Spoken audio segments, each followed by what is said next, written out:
Have you ever wondered how players like Andres Iniesta glide through pressure, untouched by defenders, even though they're smaller, lighter, and not the fastest on the pitch?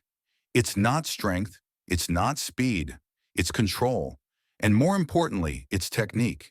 In today's video, we're going to break down the three essential techniques that made Iniesta almost untouchable on the ball, and how you can use them to protect the ball like a top pro.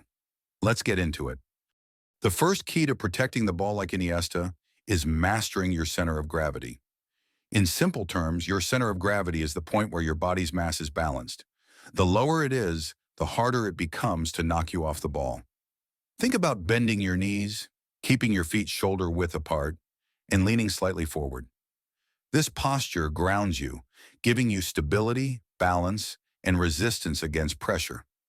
Iniesta was a master at this. Even when facing stronger or faster opponents, he'd drop his body low, making himself hard to move. Marco Verratti also used a low stance to stay compact and difficult to tackle, often controlling the tempo while surrounded by bigger opponents. And Eden Hazard? He was like a bowling ball. Low, wide, and impossible to shift, using his body to absorb contact while keeping control. That protecting the ball isn't always about beating your opponent with fancy footwork. It's about making sure they never get close enough to try. Watch how he positions his body between the defender and the ball. His back acts like a wall. He shields, pivots, and protects. Frankie de Jong is another master of this. He's constantly adjusting his hips and shifting angles, making it nearly impossible to step in. Even when surrounded, he stays calm, letting his body positioning do the talking. One of the biggest mistakes young players make is trying to shield the ball face on.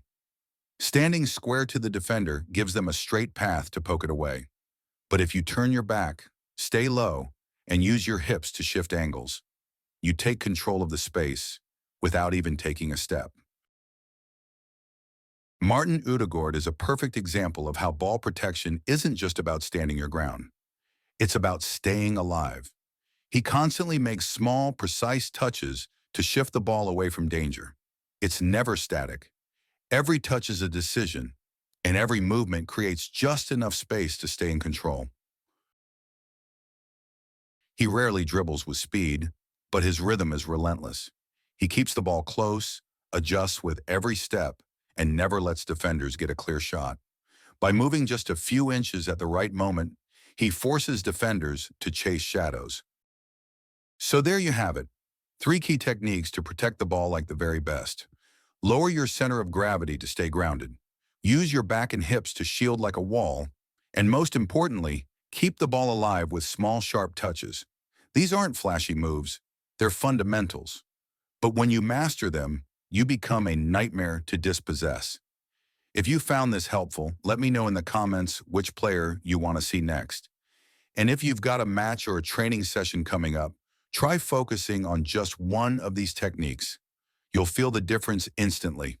Thanks for watching, and I'll see you in the next video.